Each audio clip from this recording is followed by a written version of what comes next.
Delhi liquor స్కామ్లో కవిత arrest, ED అధికారులతో కేటీఆర్ వాగ్వాదం. ఢిల్లీ లిక్కర్ స్కామ్ కేసులో మరో సంచలనం నమోదైంది. తెలంగాణ మాజీ ముఖ్యమంత్రి కల్వకుంట్ల చంద్రశేఖరరావు కూతురు బీఆర్ఎస్ ఎమ్మెల్సీ కల్వకుంట్ల కవితను శుక్రవారం ఈడీ అరెస్ట్ చేసింది.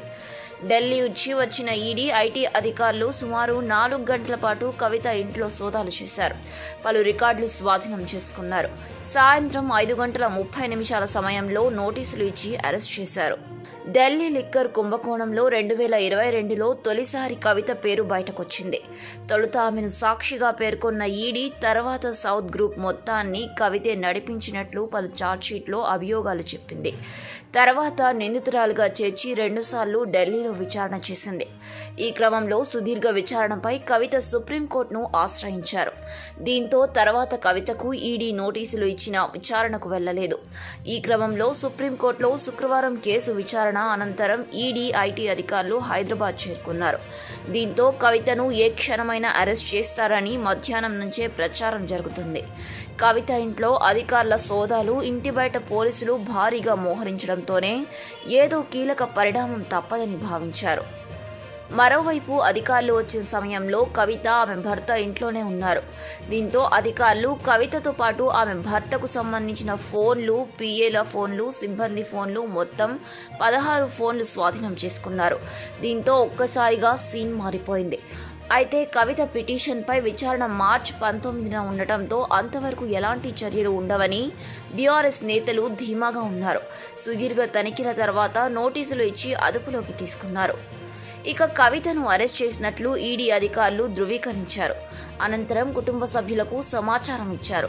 రాత్రి 8:45 ఫ్లైట్లలో కవితను ఢిల్లీకి తరలిస్తామని తెలిపారు. దీంతో బీఆర్ఎస్ నేతలు కేటీఆర్, హరీష్ రావు, బాల్కా సుమన్ తదితరులు కవిత ఇంటి వద్దకు చేరుకున్నారు. ఇప్పటికే బీఆర్ఎస్ శ్రేణులు అక్కడకు చేరుకొని ఈడీకి, మోదీకి వ్యతిరేకంగా ఆందోళన చేశారు. ఈడీ అధికారులతో కేటీఆర్ వాగ్వాదం. కవిత అరెస్టుపై కేటీఆర్, హరీష్ రావు ఈడీ అధికారులతో వాగ్వాదానికి దిగారు. ట్రాన్సిట్ వారెంట్ లేకుండా ఎలా అరెస్ట్ చేస్తారని నిలదీశారు. కనీసం తమ న్యాయవాదిని అయినా అనుమతించాలని డిమాండ్ చేశారు. అధికారులు వారిని సముదాయించే ప్రయత్నం చేశారు. కానీ కేటీఆర్ మాత్రం మహిళల అరెస్టుకు సంబంధించి ఉదాహరణలు చెబుతూ ఈడీ అధికారులతో వాదనకు దిగారు. ఢిల్లీ లిక్కర్ స్కామ్లో కవిత అరెస్ట్, ఈడీ అధికారులతో కేటీఆర్ వాగ్వాదం. ఢిల్లీ లిక్కర్ స్కామ్ కేసులో మరో సంచలనం నమోదైంది. తెలంగాణ మాజీ ముఖ్యమంత్రి కల్వకుంట్ల చంద్రశేఖరరావు కూతురు బీఆర్ఎస్ ఎమ్మెల్సీ కల్వకుంట్ల కవితను శుక్రవారం ఈడీ అరెస్ట్ చేసింది. ఢిల్లీ నుంచి వచ్చిన ఈడీ, ఐటీ అధికారులు సుమారు 4 గంటల పాటు కవిత ఇంట్లో సోదాలు చేశారు. పలు రికార్డులు స్వాధీనం చేసుకున్నారు. సాయంత్రం 5:30 సమయంలో నోటీసులు ఇచ్చి అరెస్ట్ చేశారు. ఢిల్లీ లిక్కర్ కుంభకోణంలో 2022లో తొలిసారి కవిత పేరు బయటకొచ్చింది. తొలుత ఆమెను సాక్షిగా పేర్కొన్న ఈడీ తర్వాత సౌత్ గ్రూప్ మొత్తాన్ని కవితే నడిపించినట్లు పలు ఛార్జ్షీట్లో అభియోగాలు చెప్పింది. తర్వాత నిందితురాలుగా చేర్చి 2 సార్లు ఢిల్లీలో విచారణ చేసింది. ఈ క్రమంలో సుదీర్ఘ విచారణపై కవిత సుప్రీంకోర్టును ఆశ్రయించారు. దీంతో తర్వాత కవితకు ఈడీ నోటీసులు ఇచ్చినా విచారణకు వెళ్లలేదు. ఈ క్రమంలో సుప్రీంకోర్టులో శుక్రవారం కేసు విచారణ అనంతరం ఈడీ, ఐటీ అధికారులు హైదరాబాద్ చేరుకున్నారు. దీంతో కవితను ఏ క్షణమైనా అరెస్ట్ చేస్తారని మధ్యాహ్నం నుంచే ప్రచారం జరుగుతుంది. కవిత ఇంట్లో అధికారుల సోదాలు, ఇంటి బయట పోలీసులు భారీగా మోహరించడంతోనే ఏదో కీలక పరిణామం తప్పదని భావించారు. మరోవైపు అధికారులు వచ్చిన సమయంలో కవిత, ఆమె భర్త ఇంట్లోనే ఉన్నారు.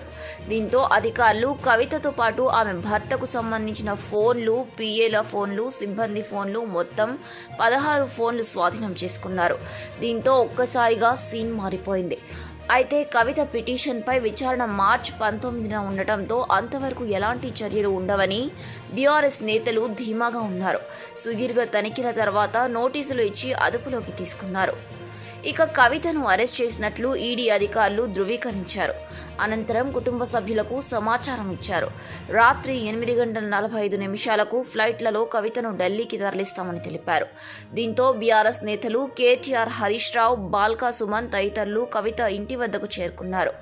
ఇప్పటికే బీఆర్ఎస్ శ్రేణులు అక్కడకు చేరుకొని ఈడీకి, మోదీకి వ్యతిరేకంగా ఆందోళన చేశారు. ఈడీ అధికారులతో కేటీఆర్ వాగ్వాదం. కవిత అరెస్టుపై కేటీఆర్, హరీష్ రావు ఈడీ అధికారులతో వాగ్వాదానికి దిగారు. ట్రాన్సిట్ వారెంట్ లేకుండా ఎలా అరెస్ట్ చేస్తారని నిలదీశారు. కనీసం తమ న్యాయవాదిని అయినా అనుమతించాలని డిమాండ్ చేశారు. అధికారులు వారిని సముదాయించే ప్రయత్నం చేశారు. కానీ కేటీఆర్ మాత్రం మహిళల అరెస్టుకు సంబంధించి ఉదాహరణలు చెబుతూ ఈడీ అధికారులతో వాదనకు దిగారు.